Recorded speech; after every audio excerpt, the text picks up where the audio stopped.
कार्यकर्ताओं को ये कहते हैं कि आपने 51% वोट लाना है। आज भी मेरी मीटिंग हुई है।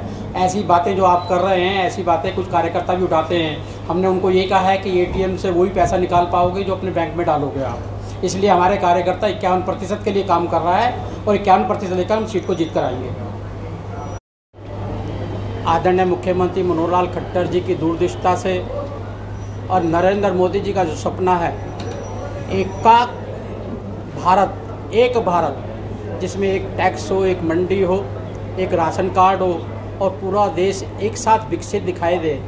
मजबूत भारत, सशक्त भारत तभी बन सकता है जब गरीबों का जो जीवन स्तर बढ़े, हर राज्य का रखरखाव बढ़े, जाति धर्म से ऊपर उठकर सबका विकास, सबका साथ, सबको वो सुविधाएं मिलनी चाहिए देश के आम नागरिक को मिलती हैं। इसलिए हमने बड़ौदा की जनता से ये आग्रह और निवेदन और प्रार्थना की है कि बड़ौदा का विकास आप काफ़ी समय से देख रहे हैं। बड़े सरकार के प्रयास और 6 साल के बाद भी नहीं हो पा रहा, क्योंकि विपरीत दिशा में जब राजनीतिक दल होते हैं तो श्रेय लेने में ज़्यादा भागीदारी करते हैं। लेकिन हमारे देश के मुख्यमंत्री चाहते हैं कि बड़ौदा भी मुख्य धारा में आना चाहिए।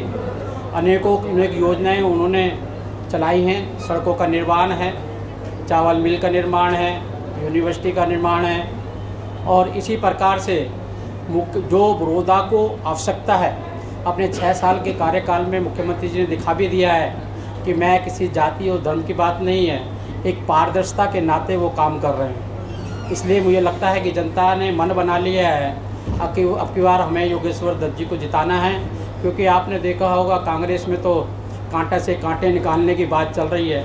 पहले भी एक कांटा निकाला है और अब पुनः एक कांटा और निकालने की वो चर्चा कर रहे हैं। मुझे लगता है कि बड़ौदा के अंदर फूल ही खिलेगा, जब कांटे हट जाते हैं तो फूल ही खुलता है और वो फूल योगेश्वर दत्त जी के रूप में है।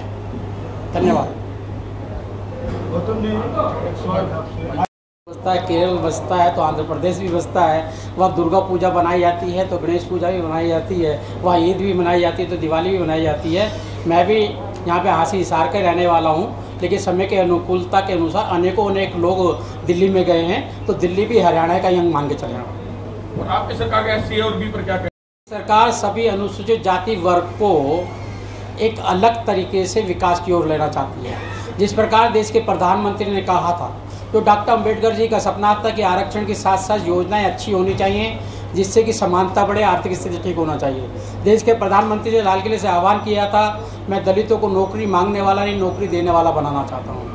इसलिए हमारा विशेषकर जैसा खेल कांग्रेस खेलती है कि संसाधनों पे पहला हक मुस्लिम समुदाय का है, माइनॉरिटी का है, हम ऐसा कोई कार्ड नहीं खेलते। अनुसूचित जाति वर्ग को मुख्य धारा में लाने के लिए हमने जो शौचालयों का निर्माण किया है, जो हमने गैस देने का काम किया है, आयुष्मान के नाते हमने 5 लाख की उनको जो हेल्थ के लिए कार्ड दिया है, बीमा योजनाएँ चलाई हैं। अनुसूचित जाति वर्ग अपने जीवन को ऊपर उठाएगा। साथ साथ जो योजनाएं हैं, जिस प्रकार से एक परिवार होता है या एक घर होता है, एक घर के अंदर कोई एक हाथ कमज़ोर होता है तो उसकी विशेष देखभाल की जाए। उस विशेष देखभाल कर अनुसूचित जाति वर्ग को मुख्य धारा में लाया जाएगा। और आपने देखा भी होगा कि पीछे काल के अंदर हम देखते रहे जिस प्रकार नौकरी में घोटाले हुआ करते थे। हमारे खट्टर जी के आने के बाद किस प्रकार से पारदर्शिता आई है। एक घर में 2 नौकरियों के लेटर जा रहे हैं। पहले लोग मोदी जी का मुझे ध्यान है, मोदी जी ने सबसे पहले आते 2 काम किए थे, एक तो ये नौकरी वाला और दूसरा मैं आपको बताना चाहता हूँ, उन्होंने जो इंटरव्यू थे वो ख़त्म किए थे सबके। क्योंकि इंटरव्यू के अंदर टेस्ट तो पास कर लेता था बच्चा, इंटरव्यू में लेन देन होता था। कांग्रेस के दौरान के अंदर उनके दलाल बाहर घूमते रहते थे। लोग मकान बेचकर, दुकान बेचकर, गाड़ियाँ जो भी होती थी बेचकर पैसा लेके घूमते थे, वो दलाल पैसा खा जाया करते थे। आज उसमें पारदर्शिता है और पारदर्शिता के नाते नौकरियाँ सबको मिल रही हैं।